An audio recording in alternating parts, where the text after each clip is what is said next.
byari bimeze neza ariko nari mfite ubwoba ko ni ikintu nari nitabiye bwa mbere ku nshuro ya mbere so nari mfite ubwoba ariko nacakiriye neza kubazwa ibibazo utari witeguye ariko nyine umuntu akabisubiza muri make byari biteye ubwoba ariko twaragerageje yego. Hanyuma hari ibibazo mwagiye mubazwa bigiye bitandukanye mbere yuko tugera kuri project yawe turi buze ne kuganiraho gato kugira ngo abantu bayumve abatarayumva. Hari ibibazo mwagiye mubazwa bisanzwe. Yego. Sabrine afite ikibazo cyamugoye gishobora kuba cyaramugoye gusubiza. Cyari ikihe kibazo? Ni ibibazo byinshi ariko bambaje ikibazo cy'umuyobozi wa komine Munembwe. Yego. Umuyobozi mukuru ntago nari muzi yasingiye ngo mbeshe gusa byatumye nyine ngira amahirwe yo kumumenya. Yego.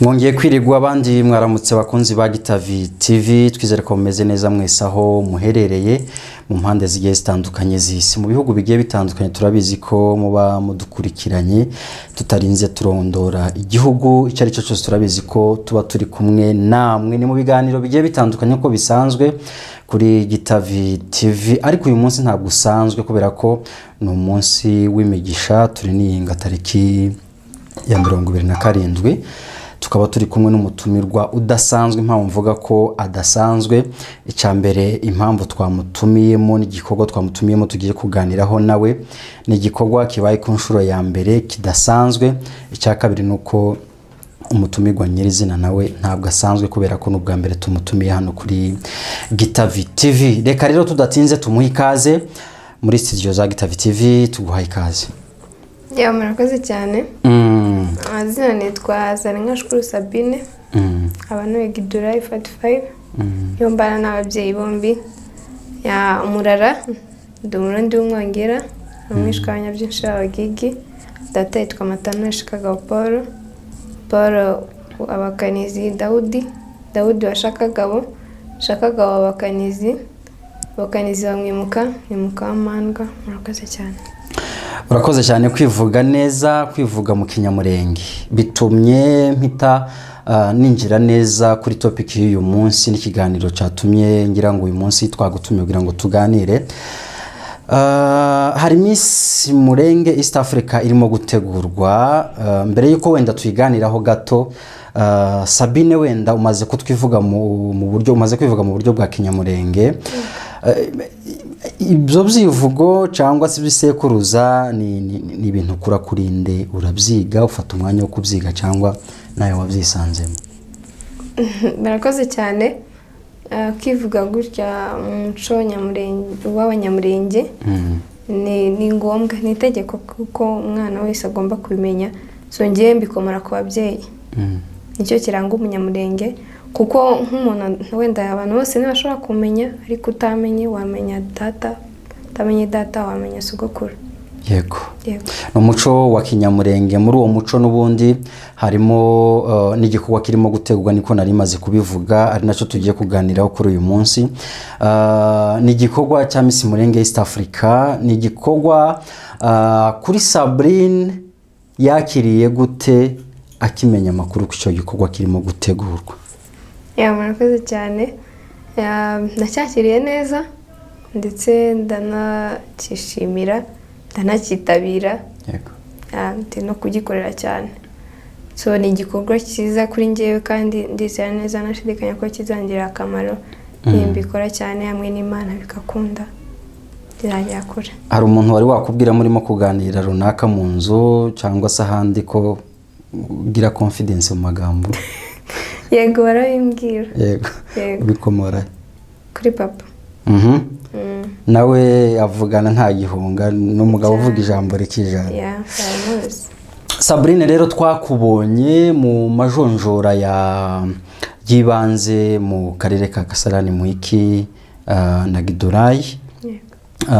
Uri mu bakobwa babonye pasi mu bakobwa batambutse ari 3, uri umwe muri bo rero. Hanyuma reka tuganire gato mbere yuko wenda tunaza no gukomoza nyirizina w'igikorwa kigeze kuri uyu munsi, by'umwihariko kuri Sabrine. Wari umunsi umeze gute wa mbere Sabrine yitabira kiriya gikorwa kuri tele? Byari bimeze gute muri ya kanzu uvuga ngo ngiye gupresentinga umushinga wanje? Byari bimeze gute mu mutima wawe? Byari bimeze neza, ariko nari mfite ubwoba kuko ni ikintu nari nitabiye bwa mbere ku nshuro ya mbere. So nari mfite ubwoba, ariko nacakiriye neza kubazwa ibibazo utari witeguye, ariko nyine umuntu akabisubiza.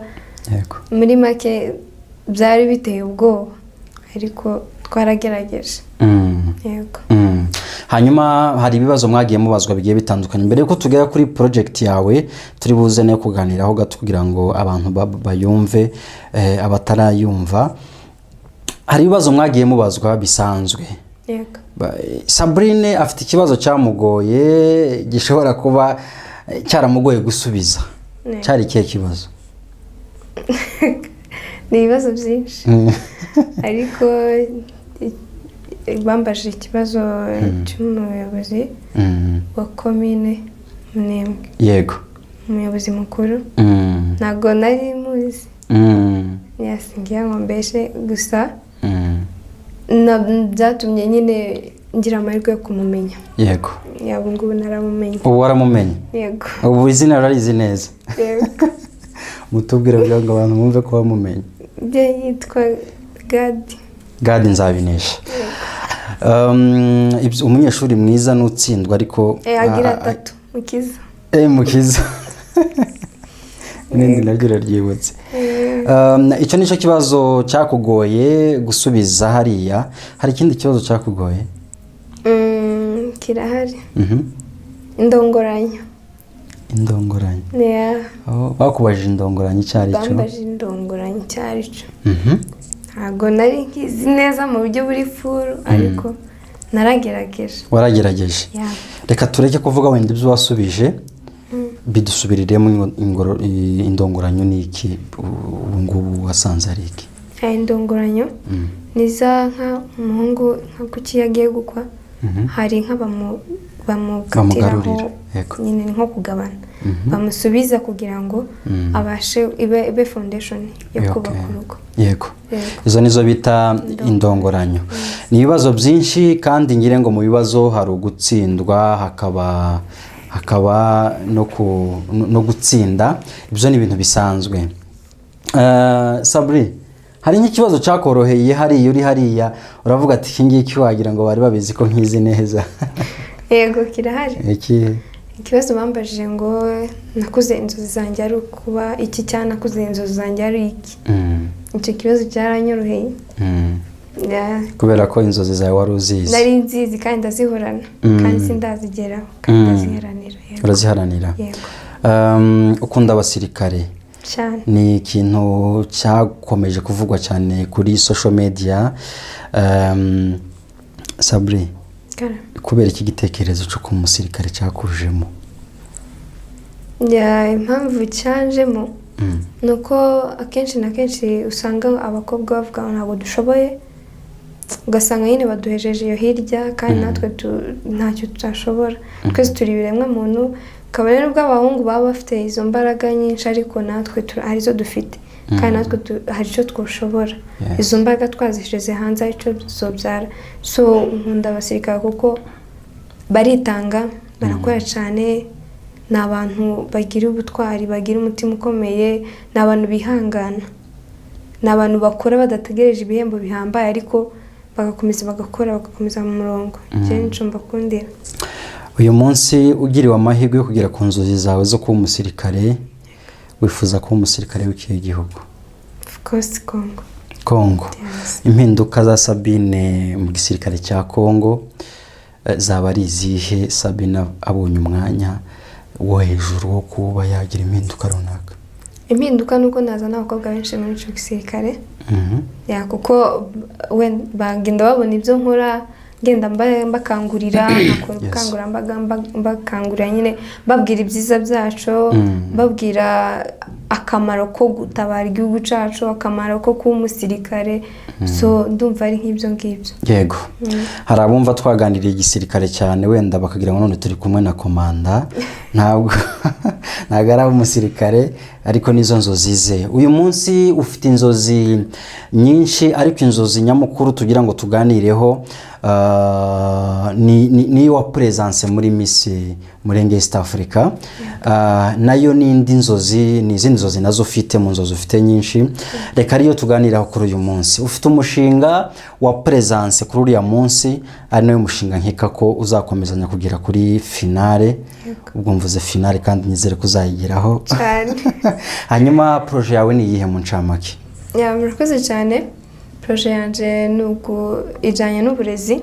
Uburezi ndabicayemo kabiri, hera ku burere, uburyo abana bazaza bahabwa uburere mu miryango, babigisha ururimi rwacu, bagahera hasi mu miryango, abana umwana akiri mutoya bakamutoza kuvuga ururimi rw'ikinyamurenge. Ko nk'ubu ngubu usigaye usanga umwana ntazi gusoma Bibiliya, umwana ntazi kwivuga, umwana ntazi iki, bikakugora gutandukanya umunyamurenge n'umunyakenya. So ico nokora ku burezi, ku burere, ku burezi, ico nokora ndamutse mbaye nyampinga w'umurenge, ico nokora ku burezi kuri bana bari hano muri Kenya, nuko bakorera ubuvugizi nk'abana babyeyi bafite abana benshi ku masomo, ugasanga hari bamwe batiga kubera ubushobozi. Nifuza ko abo babyeyi bagenda bagabanyirizwa ca giciro bishuraga, bakagabanyirizwa ariko abana bose bakiga, no gukora ubuvugizi muri bano bana bava mu masomo ku mpamvu zabo, bagashira amategeko abahana, n'ababyeyi bagakaza umurego kugira ngo abana bareke kuja muri ibyo bibararura hanze, kuko bituma umwana w'umunyamurenge agaragaza isura mbi hanze. Ica gatatu no kuba nafasha bene wacu bari ruguru, nabo nkabakorera ubuvugizi, nabo bakabasha kuba bakwiga, kuko iki gikorwa ntabwo kireba abari muri Kenya gusa. Je natekereje n'abari ruguru, kuko niho iwacu niho gakondo, kandi nabo bakeneye ibyo byiza byose bigomba kubageraho. So ndamutse mbonye ubufasha, ico umushinga wamfasha ku bana bari ruguru, nuko babona ubushobozi bakiga bose, umubyeyi agasigara agwana nuko yabona ico abagaburira, ariko yabonye uko baje ku masomo. Ndumva ari ibyo. Cya gatatu by'umwihariko no gukangurira abakobwa kuja mu gisirikare, kaja gufasha abasaza bacu kurwanira igihugu, kuko nitwe kireba, nitwe abanyamurenge b'ejo hazaza. Yego. Urakoze ku mushinga. Hari wenda amagambo nk'abiri wenda nabaza ku mushinga wawe. Ni umushinga utekereza ko uzakogwa gute? Nka Sabrine wenda tuvuge utwaye igikombe cyangwa se utwaye ikamba rya nyampinga, utekereza ko wenda mu mafaranga tuzi arahagaragara, ndakeka ari $1,000, $100 by'amanyakenya,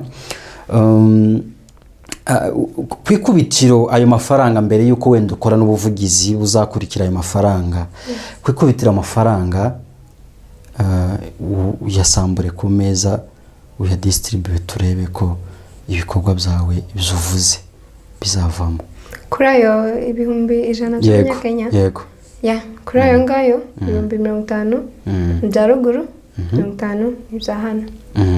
50 ya ruguru yafasha kubera ko nibo bakeneye ubufasha cyane, ariko na hano naho hari abana benshi b'abanyamurenge, ndagabanyijemo kabiri kuko twese biratureba. Yego. So 50 ya ruguru yafasha bari abana babyeyi bagiye bakomerekera ku rugamba, abandi bagiye bapfira ku rugamba, nibo yafasha cyane kubera nyine ubushobozi buguhereza percentage y'aba toujours muri education. Ya, muri education bakabasha kuba bakwiga. Na hano igafasha abana b'ubushobozi bukeya, na ya mahugurwa ugenda ukora, urumva ntabwo umwana azaza mu mahugurwa ataye nta mazi uguze, ataye ntaki, ugomba kubakusanya ukabaganiriza, bafite ayo mazi yo kunywa, bafite iki, urumva ibyo byose bya consommation yagendera kuri aya mafaranga. Yego. Birumvikana. Ubu biracyari inzozi ariko twizere ko bizaba impamo. hanyuma wenda ikindi kibazo wenda nari mfite kuri iyo projet n'ubundi yawe cya kabiri urumva wibanze cyane kuri education kandi ntekereza ko bishobora kuba atari we wenyine wenda ufite projet wenda yerekeye education, hari abandi wenda we wavuze ni muri education ariko cyane ishamikiye ku bana b'imfubyi cyangwa se batishoboye ngira ngo nibyo. Hari abandi wenda bari muri education pour tous nk'uko abafaransa bazo babivuga, education kuri bose. Ubona umwihariko wawe muri education nk'uko ubivuze ari uwuhe ugereranyije na projet z'abandi toujours muri education? Umwihariko wanje mbere na mbere nuko uzafata hano ugafata na ruguru.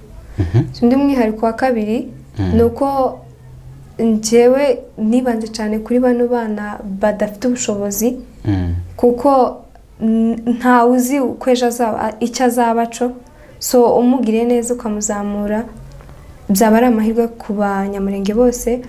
So umwihariko wa gatatu nuko njyewe navuga ni nko gukangurira abantu cyane cyane kundi ishuri, kuko ishuri rivamo byinshi. Ejo ashobora kurangiza amasomo akaba yakora ubundi mushinga ku ruhande ariko abikesha rya shuri yabanje gusoma. So umwihariko wanjye nuko hazabaho n'umukangurambaga bwo kuzamura ibitekerezo mu bana b'abanyamurenge by'umwihariko abakobwa. Yego. Ni project nziza. Ubu ngubu igikorwa kigeze kure ngira ngo n'amajonjora abiri amaze kuba asigaye ahandi hamwe cyangwa habiri. Ubu ngubu ufite pass yo kuja muri semifinale. Yego. Ibyo umaze gukurikirana uri gukoresha izihe mbaraga, uratinya iki ko muzahura nabo muri demi-finale? Murakoze cyane. Ibyo ndi kwiga ni byinshi, ndi kwiga by'imuhira kuko ntabwo twagira amahirwe yo kuba twavukira. So ndi gushama imbaraga nyinshi ku buryo hari ubumenyi nagira kabone nubwo ntatsindirira ikamba ariko hari ico nzaba nungutse. Yandi gukora ubushakashatsi, ndi kugenda mbaza abakuru, ndi gusoma ibintu byinshi bitandukanye. Urumva yenda gushama imbaraga nyinshi kuko intsinzi ndayishaka. So ubwo bw'abandi duhanganye ntabwo mfite. Ntabwo bufite? Ntabwo bamfite. Urasa n'uri wenyine? Yandi njyenyine nubwo nyine ku masomo muzamwiga umwaka wa mbere ndi wa kabiri ndi wa nyuma. So ngiye ntabwo ndi muri aya masomo kugira ngo wa kabiri cyangwa wa nyuma. Shaka gutsinda kandi ngomba kubiharanira kandi ngomba kubigeraho. So bizansaba imbaraga nyinshi, bizansaba byinshi. Dere ibyo zose ngomba kubyirengagiza nkumva yuko ari nje ugomba kuba uwa mbere. Yego. Ikibazo ntabwo ngisubiyemo ariko n'ubundi kirenda gusa n'icyo ngico. Muri video maze kureba ahangahe ho bagenzi bawe mwari kumwe amajonjora yejo hashize, wenda uko biri kose warebye video wumvise na bagenzi bawe uko basubije, hari umuntu ubona mushoreranye mu manota? Uriya n'ubundi wabaye wa mbere. Uriya wabaye wa mbere. Okay, we wabaye wa mbere hano niko na wabo wa mbere hariya.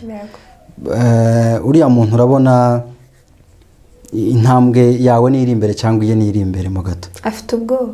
Afite ubwoba? Yego. Afite ubwoba, akomeje biriya bwoba ntago ari n'igihe akibagirwa n'ibyo agiye gusubiza. Naho kubazwa byo hari ikibazo cyane cyaba gikomeye ikiwe coroshe akaba yantsinda, ariko afite ubwoba hari n'igihe ibyo yabazi yabyibagirwa. Nimba ashaka gukomeza cyo namusaba inama namuha nuko yareka ubwoba, ariko ubwoba yumve ko ari confidence nicyo kintu namurushije cyane. Wenda nta mutima mubi nta n'ishyari ririmo, ntacyo. Wakunze iyihe project muri project z'abanyu? Wumvise ari ndufite project nziza, nari mvuze ngo uretse wenda kuvuga ngo barama wumva ko yawe wenda ari mbi, ariko nk'umwana w'umukobwa n'ubundi wishimira ishema rya mugenzi we, wakunze iyihe project wenda muri abakobwa muri kumwe? Wakunze project yande? Uriya wa mbere.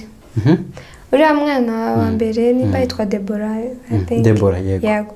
Uriya afite projet ivuga ko agomba gukangurira abakobwa kudashaka bakiri batoya.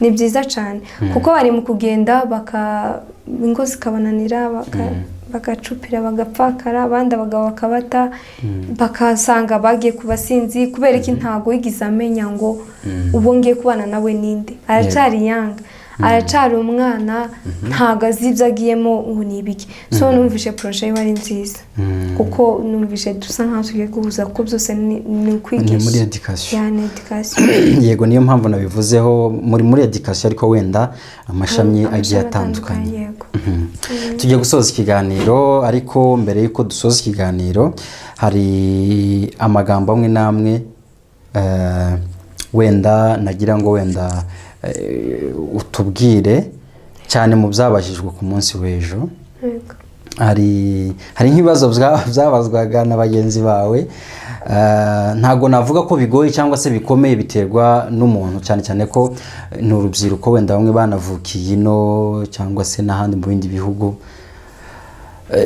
ni nk'ikihe kibazo wenda bashobora kuba barabajije umuntu yaba hano Kasarani cyangwa se hariya Umoja ukumva ko yakagombye kuba kizi nubwo wenda atagisubije tuvuga umuntu wari we yakagombye kuba kizi bitewe nuko wenda ari ingenzi ikibazo ni umwana twari turi kumwe simvuga izina ariko wenda murahita mumenya ikibazo yabajijwe ku izina rye izina rye yego nimba utazi izina ryawe projet yawe uzayimenya gute ni ikibazo ubona bitewe n'iki kukubwira ngo izina ryawe ngo tubwire ngo izina ryawe icyo bisobanuye ukajya hose nyine ukavuga ibitari ibyo bamara bakakubwira ngo ntabwo bisobanura gutya ukavuga ngo yego ntabwo wiyizi ariko ikibazo wasanga ari ubwoba yaragize ubwoba kuko nta muntu wakiyoberwa niko naketse ikibazo ejo hari umuntu babajije ngo ese watubwira process abantu banyuramo kugira ngo bagere ku mata wigeze gukamaho narabibonye warabibonye yego process urazibuka gutegura inka kugira ngo tugere ku mata tunywa abayavuye bazakiye mu yenzira ni icyo uri kumbaza yego kugira ngo tubone ari amata tunywa mbere na mbere habanza kubaho ibyo nakwita fertilization cyangwa guhura kw'ikimasa n'inyana so muri uko guhura haravamo inka y'imbyeyi ishobora kubyara ikimasa cyangwa inyana ariko nyuma yo kubyara nk'uko umugore atagira amashereka umukobwa atagira amashereka atarabyara no ku nka nuko nguko itarabyara ntabwo ishobora kugira amata so ku nka iyo imajije kubyara kwa kundi ugenda uyigaburira nibyo biguhereza kugira ngo inka igire umukamo mwiza kandi umukamo ufite isuku kuko nimba inka irwaye irumvira kanywa amata adasukuye cyangwa arimo uburwayi so inka urayitegura ukimira inyana ikabanza ikaja konkaho gakeya kugira nyine ibanze ireteshe nyina so noneho ukaza ukayisiga hari amavuta yabugenewe basigaho ukasiga ku icebe ry'inka then ukavuruganya cyangwa se ugakama kumbe no kureta urabizi kuretesha kugira ngo batazi hanyuma ngiye kubaza utubazo nka dutatu tudasaba gutekereza cyane wenda turi aho ku ntebe cyangwa turi ku mutwe ntabwo bisaba gutekereza hanyuma tuze gushimira abantu dusoza ikiganiro Sabrine ijambo rya mbere kubera iki wambaye agakoma kariho ibara rya drapo ya Kongo nuko ndi umunyamurenge isaha wayiguza ngahe 500 Jeanette watangiye kuyambara ufite imyaka ingahe 20 ubu ufite angahe 20 mwanya muri bangahe turabana 5 imihana 3 ya Kongo uzi imihana mu Minembwe cyangwa muri Kongo rusange hari Mibunda Kondondo ambwe 3 mu Mibunda Kondondo Rubogobogo abi wanyu babayeho nubwo we waba utarahabaye abaye Kondondo ku Muramza urahazi ntabwo mpazi ariko nifuza kuhagera. Reka tugushimire kuba twabanye nawe kandi kuba wemeye ko uza hano muri studio za Gitave TV kugira ngo tuganire. Turagushimiye cyane kandi courage, twizere ko ubutaha tuzagutumira hano tukwita noneho Miss. Yego. N'ikamba ryambaye ku mutwe, twizere ko ibyo ngibyo tubivuga nk'inzozi ariko wenda bizaba. Reka dushimira abantu bose twari kumwe kuri Gitave TV. Ijambo rya nyuma kuri Miss wacu kugira ngo dusoze ikiganiro. Murakoze cyane. Ijambo rya nyuma ndabanza gushimira ababyeyi banjye bakomeje kumba hafi, inshuti zanje muri rusange ntarondogoye kanaka. Cya kabiri ndashimira Papa Regent Oji wateguye kino gikorwa ndetse n'umuvandimwe wiwe. Cya gatatu ndashimira mwebwe mwanumiye, mwakoze cyane. Imana ibahe umugisha mwese muri rusange. Murakoze cyane nabo twari kumwe kugeza ku musozo w'ikiganiro, turabashimiye cyane. Niba utarakora subscribe wayikora kuri Gitave TV kugira ngo ibiganiro nk'ibi ngibi tuba twabateguriye ndetse n'ibindi bigiye bitandukanye bizoza bikugeraho kandi neza ku gihe. Reka dushimire rero Miss Sabine twari kumwe muri iki kiganiro kandi tumwifurize amahirwe masa muri irushanwa arimo, kandi iki gikorwa kiracakomeje, mukomeze mushigikire. Hari platform bazashyiraho yo gutoreraho Miss, muzayimenyeshwa. Icyo gihe ni muyimenyeshwa muzamufasha kugira ngo inzozi ze abashe kuzigeraho ndetse n'abashimye umushinga we ubashe kumugeza kuri byinshi bigiye bitandukanye. Ndabashimiye cyane kuba mwagumanye natwe kugeza ku musozo w'iki kiganiro. Mukomeze mugire ibihe byiza.